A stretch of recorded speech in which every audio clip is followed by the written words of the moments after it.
Hello दोस्तों, फिर से आप सभी का स्वागत है हमारे क्लास अपॉन में। और मैं लेके आ गया हूँ अगला वीडियो जो कि है घातांक के नियम का, जिसको इंग्लिश से बोलते हैं एक्सपोनेंट्स। तो ये है कक्षा 7वीं से हम स्टार्ट कर रहे हैं, फिर 8वीं और 9वीं इन सब के एक्सरसाइज को कराएंगे। जितने भी घातांक के क्वेश्चन हैं उसको हम इस सीरीज़ में क्या करेंगे, कंप्लीट करेंगे। फिर स्टार्ट करते हैं हम पहले घातांक के नियम से। इसके रूल क्या क्या हैं, तो स्टार्ट करते हैं पहला रूल, जहाँ पे होगा x की घात में m। चाहो तो a भी ले सकते हो आप, जैसे भी लेके चलो। जैसे ले लेते हैं a की घात में m गुना a की घात में n, ये हो जाएगा a की घात में m धन n, दूसरा रूल, पहला रूल। फिर उसके बाद है दूसरा, a की घात में m भागित a की घात में n बराबर a की घात में m माइनस n। और कभी कभी ये ऐसे भी लिखा जाता है a की घात में m बटे a की घात में n बराबर a की घात में m माइनस n। ये हो गया। इसके बाद है आपका तीसरा रूल, जैसे कि आपको दिया रहे कोई संख्या उसकी घात में है और ब्रैकेट रहे उसके बाहर में और कोई घात है ऐसा, तो ये हो जाएगा a की घात में m गुना n, दोनों घातों का क्या हो जाएगा, गुना हो जाएगा। इसके बाद है चौथा रूल, a गुना b की घात में m, तो ये हो जाएगा a की घात में m b की घात में m, इस तरीके से। फिर है पांचवा रूल, a बटे b की घात में m, तो ये हो जाएगा a की घात में m बटे b की घात में m। और इसके जो क्वेश्चन है दोस्तों, एकदम बारीकी से समझने के लिए मैंने एक और वीडियो पहले बनाया हुआ है, उसका लिंक डिस्क्रिप्शन पे है, आप जाके देख सकते हो। बाकी मैं यहाँ पे आपको पूरा डिटेल कराने वाला हूँ वैसे भी। तो हमारा जो सातवां रूल है वो है a की घात में अगर माइनस m हो तो ये हो जाता है 1 बटे a की घात में m। और इसके बाद है हमारा सातवां रूल, जो कि है अगर a की घात में 0 हो तो वो हो जाता है 1। तो यहाँ पे दोस्तों लगभग हमने सब रूल बता दिया है। अगर कोई रूल छूटेगा तो क्वेश्चन बनाते बनाते हम क्या करेंगे, कर लेंगे उसको। तो इसको कर लेते हैं, हम मिटा लेते हैं इसको पहले।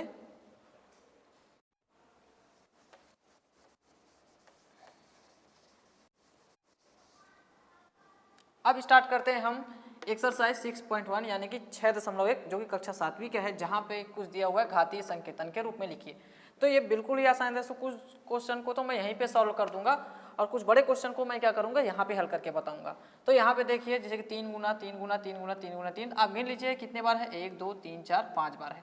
तो आप क्या करिए, यहाँ पे लिखिए 3, फिर गिनेंगे आप 1 2 3 4 5 और घात में लिख दीजिएगा 5। इसी तरीके से आप इसको बना लीजिएगा। फिर यहाँ पे देखिए आप लिख लीजिए a, और फिर देखिए 1 2 3 4 5 6 7, लिख लीजिए घात में 7। फिर से गिनिए 1 2 3 4 5 6 7, ध्यान से गिन के उसके घात में हमको 7 लिखना है। अब जैसे कि दोस्तों, निम्न को गुणनखंडों में तोड़कर घातीय रूप में लिखिए। ये है आपका क्वेश्चन नंबर 2, जहाँ पे हमको घातीय रूप में लिखना है। तो मैं क्या कर लेता हूँ, एक क्वेश्चन ले लेता हूँ, जैसे कि इसको लेता हूँ 42 की घात में 5 को। क्वेश्चन नंबर 2 है हमारा 42 की घात में 5। तो अगर 42 का गुणनखंड आपको नहीं पता है तो सिंपली आप लिख लीजिए ऐसे 42, 2 दूनी 4, 2 एकम 2, 2 से नहीं जाएगा अब, 3 सत्ते 21 और 7 एकम 7। तो आपका जो 42 है हो जाएगा 2 गुना 3 गुना 7 की घात में 5। तो फिर क्या हो जाएगा ये, यहाँ पे देखिए एक और नियम आप लगा सकते हैं, चाहो तो ऐसे लिख सकते हैं a Guna b Guna c की घात में m। तो ये हो जाएगा a की घात में m, b की घात में m, c की घात में m। आप ऐसे बना सकते हो इसको। तो ये हो जाएगा 2 की घात में 5, 3 की घात में 5 और 7 की घात में 5। ध्यान दिए 7 या 21 दूनी 42। और इस तरीके से ये पूरे घात इन गुणनखंडों में बढ़ जाएगा।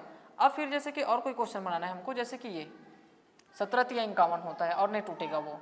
तो इस क्वेश्चन को मैं बना के दिखा देता हूँ। ये आपका B था, ये हो जाएगा C, जो कि है 51 की घात में 3, तो हो जाता है 17 गुना 3 की घात में 3।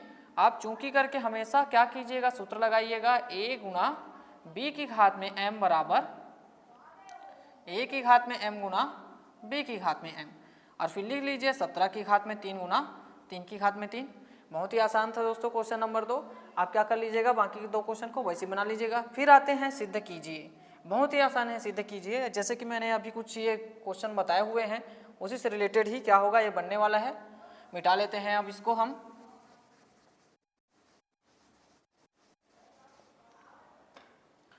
आ जाते हैं हम यहाँ पे क्वेश्चन नंबर 3 का a। जहाँ पे हमको सिद्ध करना है तो मैं ले लेता हूँ पहले left hand side. Left hand side में देखिए a Guna b Guna c की घात में है p। बिल्कुल आसान है दोस्तों, ये हो जाएगा a की घात में p गुना b की घात में p गुना c की घात में p। आप सूत्र लगा दीजिएगा a Guna b Guna c की घात में m वाला, या तो फिर x y z भी लिख सकते हो, उससे कोई फर्क नहीं पड़ने वाला है, अल्फ़ाबेट में ही चेंज हो रहा है बस। तो ये हो जाएगा a की घात में m गुना b की घात में m गुना c की घात में m, और इस तरीके से हो जाएगा दोस्तों आपका। और ये आ गया आपका राइट हैंड साइड। बहुत ही आसान है ये क्वेश्चन जो, और ये हो गया आपका प्रूफ यानी कि सिद्ध हो गया। आप लिख सकते हो प्रूव्ड या फिर लिखोगे सिद्ध हुआ। फिर आते हैं हम, अब इसको उसी तरीके से बना सकते हो गुणनखंड करके, जैसे कि मैंने अभी ये क्वेश्चन बताया था। मैं इसका बताता हूँ 616 का। तो 616 का जो क्वेश्चन बनाना है दोस्तों वहाँ यहाँ पे, तो सी पे मैं पहले लिखता हूँ लेफ्ट हैंड साइड जो कि है 616 की घात में 9। तो सबसे पहले मैं क्या करूँगा, 616 का जो है मैं गुणनखंड करूँगा।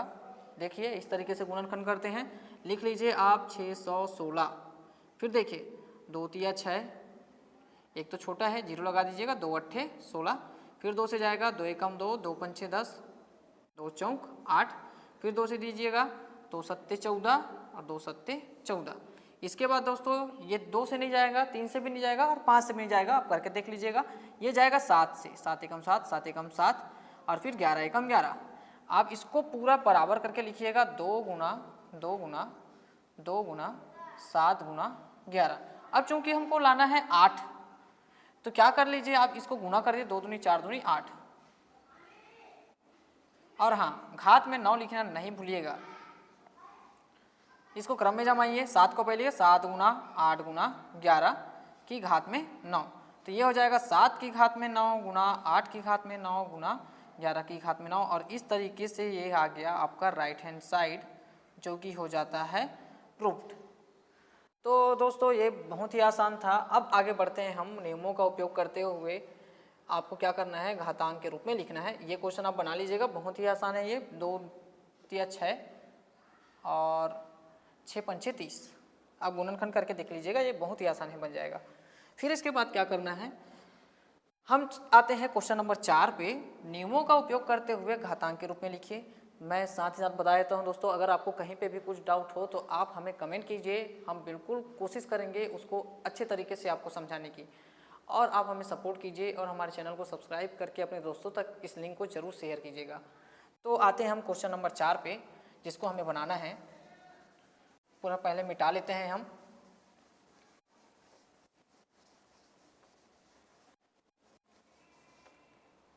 तो क्वेश्चन नंबर 4 में है दोस्तों, नियमों का उपयोग करते हुए घातांक के रूप में लिखिए। जहाँ पे कुछ क्वेश्चन हमको दिया हुआ है, तो मैं पहले ये सिंपल सा क्वेश्चन बता देता हूँ आपको।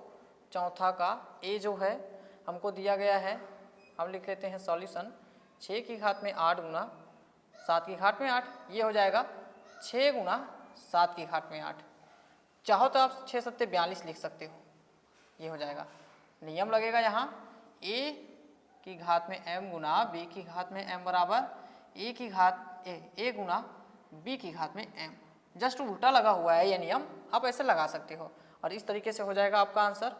फिर आप देखिए यहाँ पे c को मैं बता देता हूँ, ये हो जाएगा p की घात में 9 गुना q की घात में 9 गुना r की घात में 9। बहुत ही आसान है दोस्तों, p गुना q गुना r की घात में 9 और सूत्र लग जाएगा a Guna b Guna c की घात में m बराबर, उल्टा हो जाना था ये, आप इससे कर लीजिए इसको, a की घात में m, b की घात में m और c की घात में m, ऐसे लिखिए। फिर a Guna b Guna c की घात में m। जब घात समान हों तो आप तीनों का संख्याओं का गुना कीजिए और एक ब्रैकेट लगाइए, कोष्टक लगाइए और उसके बाहर उस संख्या को लिख लीजिए, जैसे कि इस सूत्र में किया गया है। फिर इसके बाद आते हैं हम ये वाला क्वेश्चन डी बना लेते हैं। कुछ क्वेश्चन मैं आपके लिए छोड़ रहा हूँ ताकि आप भी उसे बनाकर प्रैक्टिस कर लीजिएगा, कोई डाउट हो तो पूछ लीजिएगा। b की घात में n, c की घात में n, d की घात में n, और इसको करना है आपको सॉल्व। तो बहुत ही आसान है, घात जुड़ जाए, सब संख्याओं का गुना हो जाएगा अल्फ़ाबेट्स का और पावर में n आ जाएगा, जैसे कि a Guna b Guna C Guna D, ये हो जाएगा। फिर उसकी घात में आ जाएगा n। इस तरीके से आप चाहो तो ऐसे भी लिख सकते हो A B C D की घात में n। आप इसको ऐसे लिख सकते हो P Q R की घात में 9। तो ये होता है दोस्तों ख़त्म आपका 6.1 जो कि कक्षा 7वीं का है। और बेसिकली आप अगर कोई भी एग्ज़ाम दिला रहे हो एंट्रेंस एग्ज़ाम, तो ऐसे घातांक के छोटे छोटे क्वेश्चन पूछे जाते हैं जहाँ पे आप फंस सकते हैं। इसी के बाद हम बढ़ रहे हैं एक्सरसाइज 2 की तरफ, जहाँ पे मैंने बहुत सारे क्वेश्चन लिखे हुए हैं जिसको मैं इधर आपको सॉल्व करके फटाफट बताते जाऊँगा। तो बिल्कुल ध्यान से वीडियो आखिरी तक देखिएगा और अपने दोस्तों तक इसे शेयर कीजिएगा।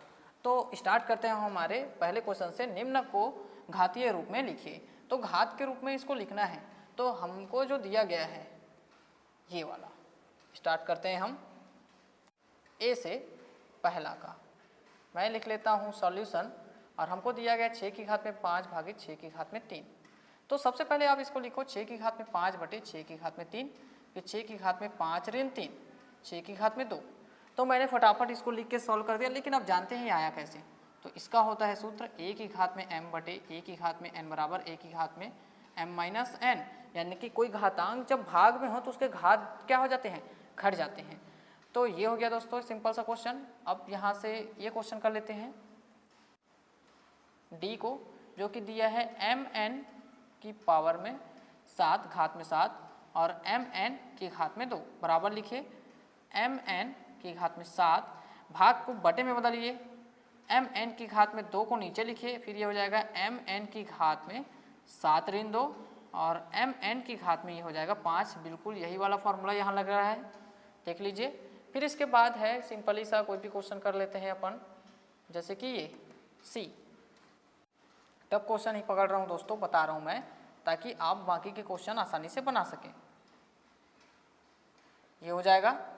तो इसको मैं क्या कर लूँगा, m को ऊपर और n को नीचे पे लिख लूँगा ऐसे। फिर ये हो जाएगा 13 की घात में m माइनस n, और ये 2 लाइन में आ गया आपका आंसर। फिर क्वेश्चन नंबर 2 पे जाते हैं हम, जहाँ पे हमको क्या करना है, सिद्ध करना है। तो उससे पहले इसको हम मिटा लेते हैं।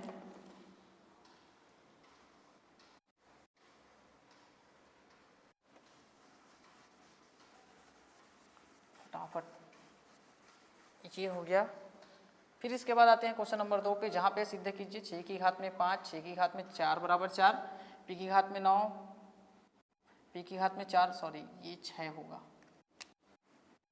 मेरे ख्याल से, और लिखने में मिस्टेक हो गया होगा। और ये है p की घात में 5 हमको प्रूव करना है। तो मैं a बता देता हूँ आपको दूसरा का, जहाँ पे मेरे को लेना है लेफ्ट हैंड साइड बराबर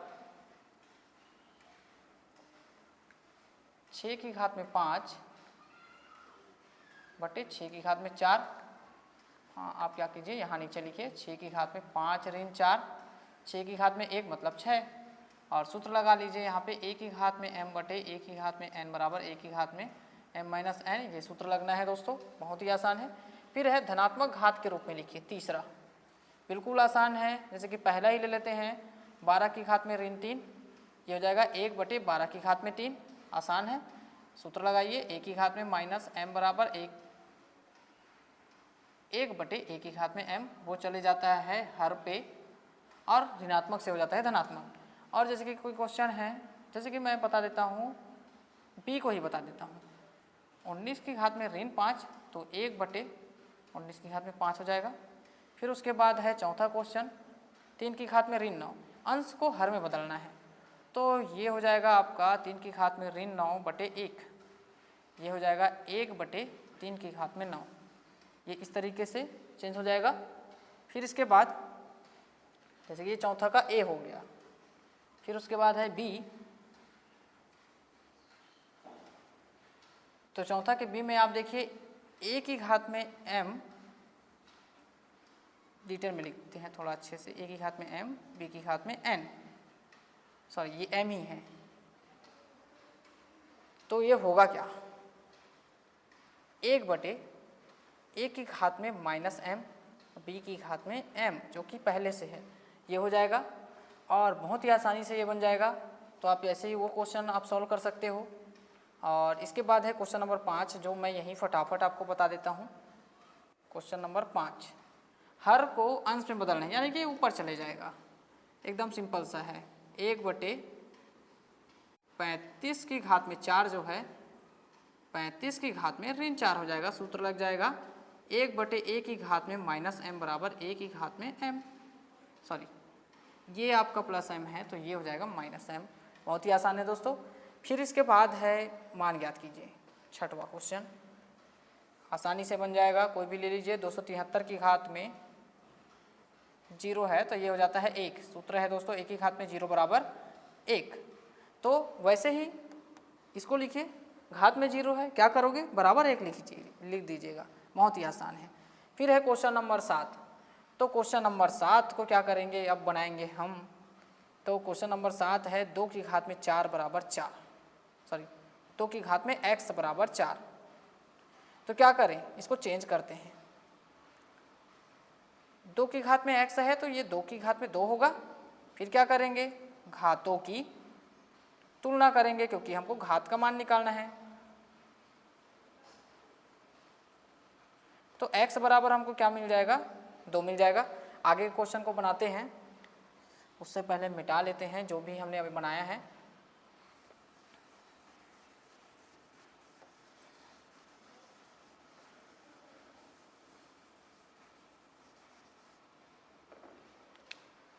तो इसके बाद है देखिए दोस्तों ये वाला क्वेश्चन बी को बनाते हैं हम, जो कि है 4 की घात में x बराबर 64। तो 4 की घात में x बराबर ये होगा 4 गुना 4 गुना 4 गुना 4, आप गुणनखंड कर लीजिएगा, 4 चौक 16, सॉरी 3 बार होगा, 4 चौक 16, 16 चौक 64, यानी कि 4 की घात में x, 4 की घात में 3, तुलना करने पर x बराबर आ जाएगा। देखिए यहाँ पे क्या है 3, और ये आ गया इसका आंसर। अब जैसे कि ये क्वेश्चन है, डिफरेंट टाइप क्वेश्चन है ये वाला, अचानक से अगर मिलेगा तो सोचने लग जाओगे कि ये x, तो यहाँ पे 8 कैसे आए, यहाँ पे तो 1 है। तो क्या करेंगे, x की घात में 8 की घात में x है तो मैं ऐसे लेता हूँ 8 की घात में 0, क्योंकि किसी संख्या की घात में जो 0 होता है वो हो जाता है क्या, 1 हो जाता है वो। इस तरीके से तुलना जब मैं करूँगा तो मुझे x बराबर मिल जाएगा क्या, 0।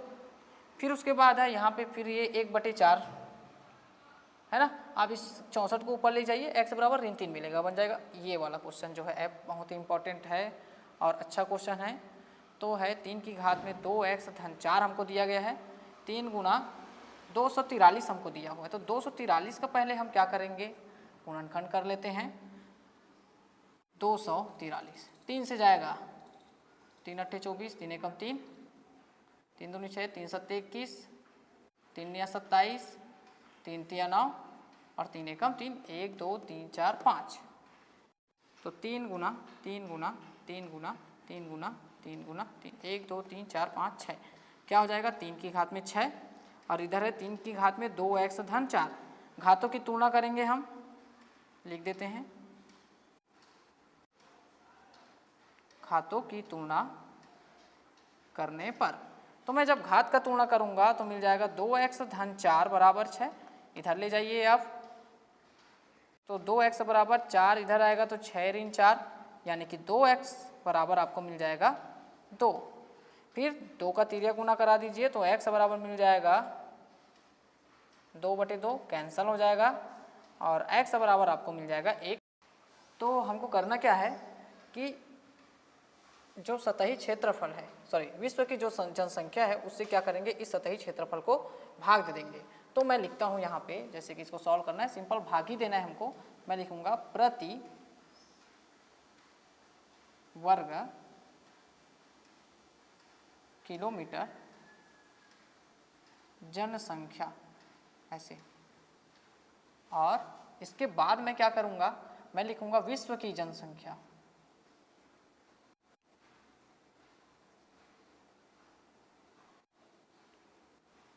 ऐसे। और विश्व की जनसंख्या को सतही क्षेत्रफल से विश्व का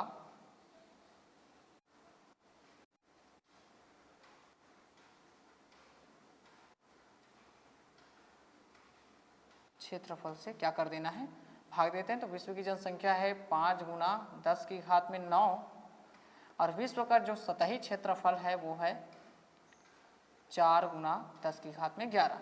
तो यहाँ पे क्या करना है दोस्तों, ऐसे अलग अलग कर लीजिए, 5/4 गुना 10 की घात में 9/10 की घात में 11। आप इसको चाहो तो भाग दे सकते हो, बिल्कुल अगर आपको भाग करने में दिक्कत हो तो ऐसे लिखिए, एकदम आसानी से ये भाग जाएगा। 4 एकम 4, 1 बचेगा, दशमलव लगा 0 लगेगा, फिर हो जाएगा 4 दूनी 8, 2 बचेगा, दशमलव लगा हुआ है 0 लगा है तो 4 पंचे 20, यानी यहाँ पे लिख लीजिएगा दोस्तों 1.25 गुना ये हो जाएगा 10 की घात में 9 ऋण 11। यहाँ पे मैंने सूत्र लिख दिया है a की घात में m, a की घात में n बराबर a की घात में m माइनस n। तो ये क्या हो जाएगा, जैसे कि आप क्या करेंगे, ये जो बटा में है यानी कि ये जो घात है वो क्या हो जाएगा, इस सूत्र की सहायता से माइनस हो जाएगा। और चूँकि बड़े संख्या में ऋण है तो मैं लिखूँगा 1.25 गुना 10 की घात में ऋण 2। इतनी जो जनसंख्या है प्रति वर्ग किलोमीटर व्यक्ति इतने रहते हैं। तो आई होप स्टूडेंट्स आपको हमारा वीडियो अच्छा लगा होगा। वीडियो अच्छा लगा तो चैनल को सब्सक्राइब कर लीजिएगा, वीडियो को एक लाइक कर लीजिएगा और अपने दोस्तों तक शेयर कीजिएगा और उन्हें भी सब्सक्राइब करने के लिए कहिएगा। तो ऐसे ही सपोर्ट हमें करते रहिए। धन्यवाद।